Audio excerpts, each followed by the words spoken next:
हाय, नमस्कार. श्री स्वामी समर्थ. आजच्या नवीन ब्लॉगमध्ये माझ्या सर्व मैत्रिणींचं स्वागत आहे. तर सकाळ झालेली आहे. सगळं माझं थोडं स्वतःचं आवरलेलं आहे आणि आता पुढे माझी कामं बरीच आहेत. पण सर्वप्रथम मी सर्वांना सॉरी म्हणते, माझ्या सर्व ताईंना, कारण माझी ब्लॉगला थोडे लेट येत आहेत. कारण मला एडिटिंगला वेळ खूप कमी मिळतोय, कारण मी असंच कुठे ना कुठेतरी बाहेर जाते आणि त्याच्यामुळे मग मला घरी येऊन परत सगळी आपल्याला माहिती कामं असतात. तर त्याच्यामुळे मला एडिटिंगला थोडा वेळ कमी मिळतोय. तर त्याच्यामुळे माझे ब्लॉग लेट येतात. तर त्याच्यासाठी सॉरी. आणि दुसरी गोष्ट म्हणजे आज मी एक स्पेशल रेसिपी हे करणार आहे. स्पेशल नाही म्हणता येणार, पण रेसिपी मी तुमच्यासोबत शेअर करणार आहे. जी मेथीचे ठेपले जे मी श्रावणीला टिफिनमध्ये दिले प्रवासासाठी.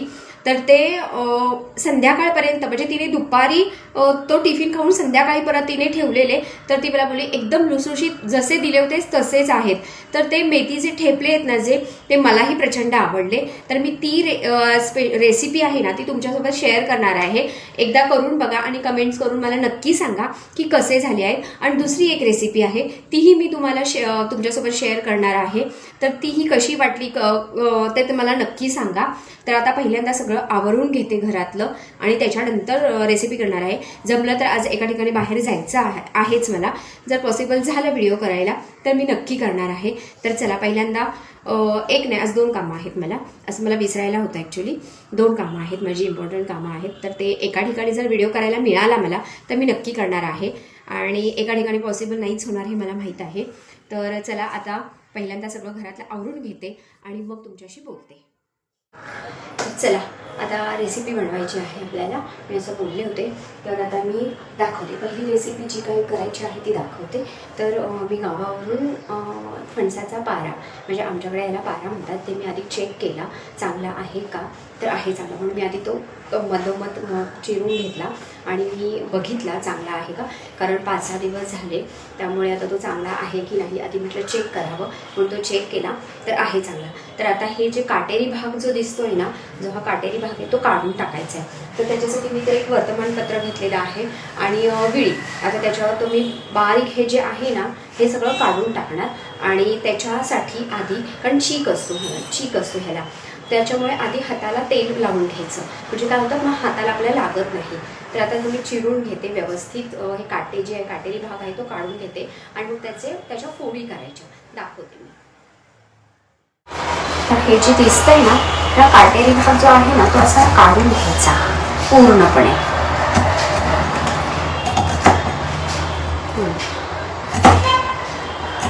लगेच निघत नाही, कारण ते कडक असतो ना, त्याच्यामुळे तो लगेच निघणार नाही. ते काढून टाकायला लागतो.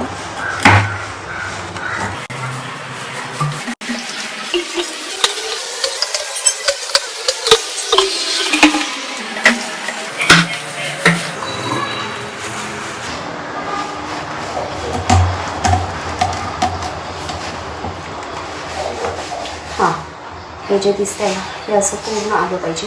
हा काटेरी भाग जो आहे तो पूर्णपणे गेला पाहिजे.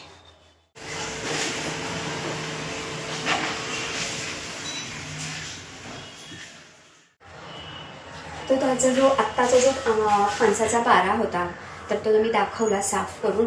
आणि त्याच्या ह्या अशा फोडी होतात, म्हणजे तो हा काटेरी भाग जो आहे तो पूर्ण सोलून काढायचा. आता इथे मी दाखवलं किती ते काटेरी भाग निघालेला आहे तो. कारण त्याच्यानंतर ह्या अशा फोडी शक्यतो हे आणल्यानंतर 1-2 दिवसात करून टाका. माझ्यासारखं 4 ते 5 दिवस ठेवू नका, नाहीतर मग थोडासा तो काळा पडतो. ॲक्च्युली हा थोडासा भाग आहे ना तो काळा पडलेला आहे, कारण माझा लेट झालेला आहे करायला. तर शक्यतो आणलं ना की लगेच करायचं.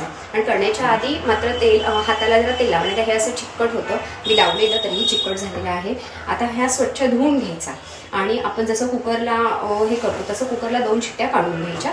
थोडंसं पाणी ठेवायचं आणि कुकरला लावायचं. तोपर्यंत काळे तीळ असतात जे, ते काळे तीळ थोडे भाजायचे आणि त्याच्यामध्ये लसणाच्या पाकळ्या, एक गड्ढा पूर्ण घेतला किंवा एक 7-8 पाकळ्या घेतल्या तरी बास होतात. तर त्या आणि काळे तीळ भाजायचे आणि ते मिक्सरला फिरवून घ्यायचे जाडसर, म्हणजे त्याचं कूट ह्याच्यामध्ये लागणार आहे आपल्याला. तर चला, आधी मी कुकर लावून घेते. तर मी आता दाखवलं तुम्हाला. ॲक्च्युली मगाशी मी सांगायला विसरले की सुकं खोबरंही थोडं लागतं. ॲक्च्युली थोडक्यात हे तिळकूट वापरायचं या भाजीमध्ये, तिळकूट वापरायचं. तर काळे तीळ जे आहेत ना तेही मी थोडे भाजून घेतलेले आहेत. 1 वाटी खोबरं छोटी 1 वाटी खोबरं घेतलेलं आहे, ते पण भाजून घेतलेलं आहे मी आता दाखवलं. आणि एक 7-8 लसणाच्या पाकळ्या. आता त्याच्यामध्ये जर आपल्याला थोडं तिखट वगैरे घालून ठेवायचं असेल म्हणजे तिळकूट असावं आपल्याकडे म्हणून, कारण तिळकूट दुसऱ्या भाजीमध्ये म्हणजे गवारीच्या भाजीमध्येही वापरलं जातं आणि अतिशय सुंदर होते भाजी आणि अप्रतिम चव लागते. एकदा ट्राय करा. आणि दुसरं म्हणजे जर तिळकूट आपल्याकडे असेल तर गरम गरम भात, तूप आणि त्याच्यावर तिळकूट सुंदर लागतं, चवच भारी लागते त्याची. तर त्याच्यासाठी आता मी थोडंसं एक्स्ट्राच करून ठेवणार आहे असावं. तर म्हणून मी आता हे तिन्ही जे जिन्नस आहेत दाखवलेले आहेत ते मिक्सरला फिरवून घेते. आणि तोपर्यंत कुकर इकडे झालेला आहे, कुकरची शिट्ट्या वगैरे झालेल्या, कुकर थंड होतोय. मग मी भाजीला फोडणी कशी घालायची दाखवते. तर झालं आपलं तिळकुटही तयार झालेलं आहे, मी दाखवलं. तर याच्यातलं काय एवढं सगळं लागत नाही, 2 चमचे आपल्याला बास झालेलं आहे. आणि बाकीचं डब्यात भरून तुम्ही फ्रीजमध्ये ठेवून देऊ शकता, मग ते कधीही यूज करू शकता, आपण वापरू शकतो ॲक्च्युली. तर चला आता हे झालेलं आहे. आता पुढे बघते कुकर किती थंड झालेला आहे. आता हे मी दाखवलेलं आहे ना, ह्या फोडी ज्या आहेत त्या गरम आहेत, त्या थंड झाल्या ना की ते बारीक बारीक हे बघा हे असं बारीक बारीक ना त्याचे हातानेच बाजूला करायचं. एक थंड झालं थोड्या वेळाने, हे थंड झालं ना की आपोआप त्याचं हळूहळू थोडंसं बारीक करून घ्यायचे हाताने. आणि नंतर कांदा आणि कोथिंबीर आणि कढीपत्ता बारीक हे करायचं, कांदा बारीक चिरायचा. 2 कांदे घ्यायचे, एवढ्या भाजीला 2 कांदे लागणारच आहेत. 2 कांदे बारीक चिरायचे आणि कोथिंबीर वरून घालायला आणि कढीपत्ता.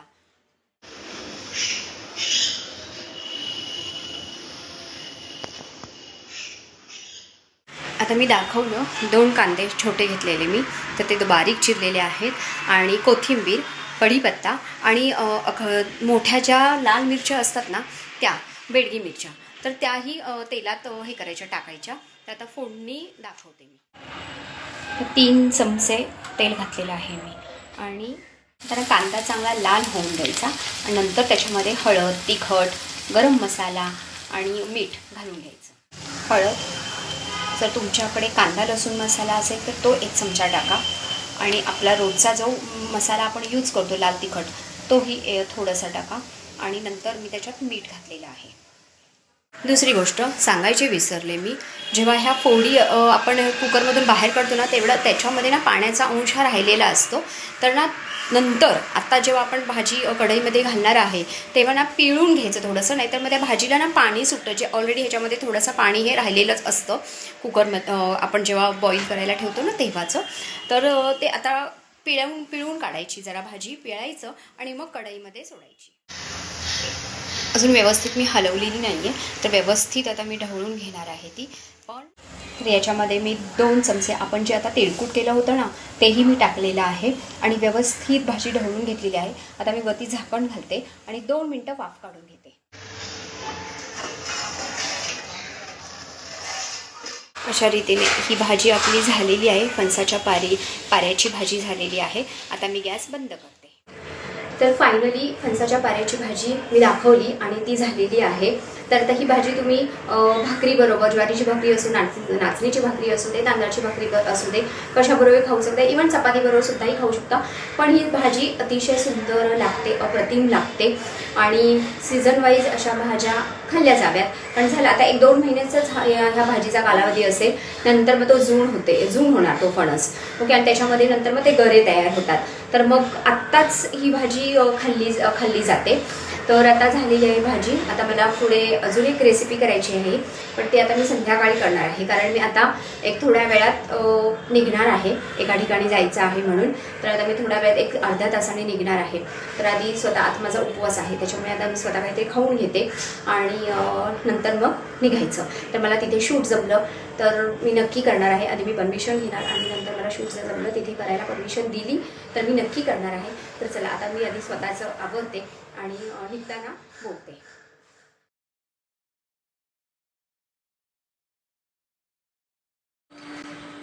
तर चला आता मी रेडी झालेली आहे. आज मी साडी वेअर केलेली आहे. तर आता वाजलेली आहे 4. तर पटकन आता टॅक्सी पण मिळायला पाहिजे, नाहीतर मग ओला बुक करायला लागेल. आणि माझ्यासोबत माझी एक मैत्रीण पण आहे. तर ती आणि मी दोघी निघालेलो आहोत एका ठिकाणी, जे माझं आवडतं ठिकाण आहे. थोडक्यात माहीत सांगते, आता ते तुम्हाला समजेल. माझं आवडतं ठिकाण काही जणांनी अंदाज लावला असेल. आवडतं ठिकाण म्हटल्यावर ही कुठे निघालेली आहे, पुढे निघालेली आहे. तर चला पटकन जाऊन यायचं आहे मला, आणि पुढे परत एक काम आहे आणि संध्याकाळचं जेवणही बाकी आहे परत. तर चला. टॅक्सी मिळालेली आहे आणि आता मी आणि माझी मैत्रीण दोघी निघालेलो आहोत. ट्रॅफिक एवढं विचारण्याची सोय नाही, आणि त्याच्यात टॅक्सी मिळायला परत 10-15 मिनटं जातात. 15 मिनटं गेली माझी ती टॅक्सी भेटायला त्याच्यामुळे. आणि ओला बुक करत होते तर ओलाही बुक होईना, कारण आता संध्याकाळच्या वेळेला नाही ॲक्च्युली खरं तर मिळत, पण सकाळी नाही जमत जायला मठामध्ये वगैरे, त्यामुळे संध्याकाळीच शक्यतो माझं जाणं होतं. तर बरेच दिवसांनी मी मठात निघालेली आहे. तर आतमध्ये मला मिळालं शूटिंग करायला, व्हिडिओ करायला, तर नक्की मी तुमचंही दर्शन घडवून आणेन. तर चला. आम्ही दोघीही आता दादरला पोचलेलो. प्लाझा सिनेमाच्या समोरच आम्ही टॅक्सी थांबवली. तर आता आम्ही चालत 1-2 मिनटाचं अंतर आहे स्वामी समर्थांचा मठ. तर आता आम्ही चालत दोघी निघालो. आमच्या 2 मैत्रिणी आहेत अजून, पण त्यांना आज नाही आल्या त्या दोघी आमच्यासोबत. तर आता मठात गुरुवार आहे, नक्कीच गर्दी असणार आहे, थोडा वेळ जाणार आज. तर बघूया. दादर स्टॉल असे बघत आम्ही चाललेलो आहोत.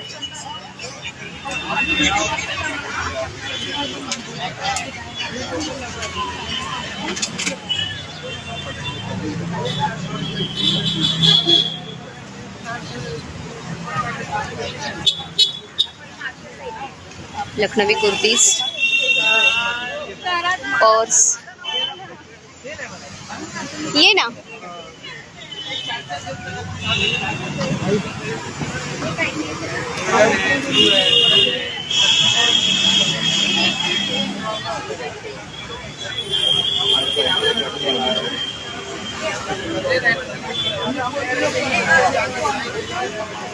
आणि हे आहे शिवाजी नाट्य मंदिर, जिथे छान नाटक चालतात.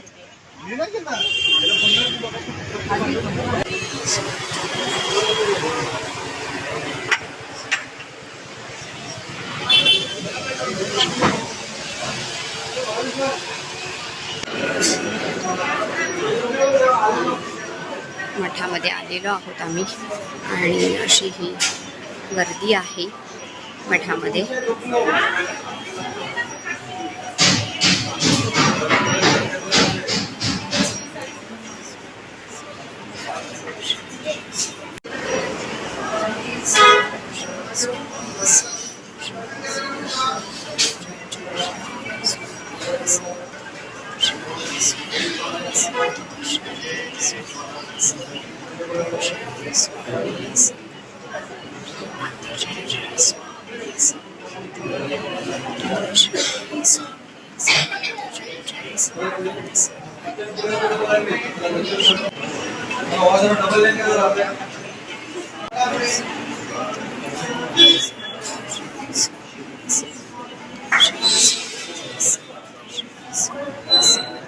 तर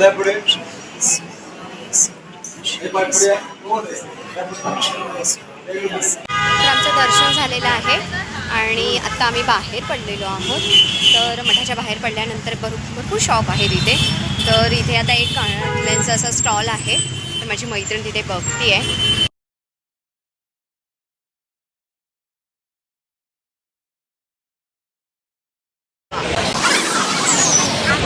खूप व्हरायटीचे कानातले आहेत, काही नाही असं नाही आहे, खूप काही आहे. हेअर बेल्ट आहे, मोबाईल कवर आहे. इथे संध्याकाळचे स्टॉल खूप असतात इथे आणि खूप छान आहेत. हे कानातले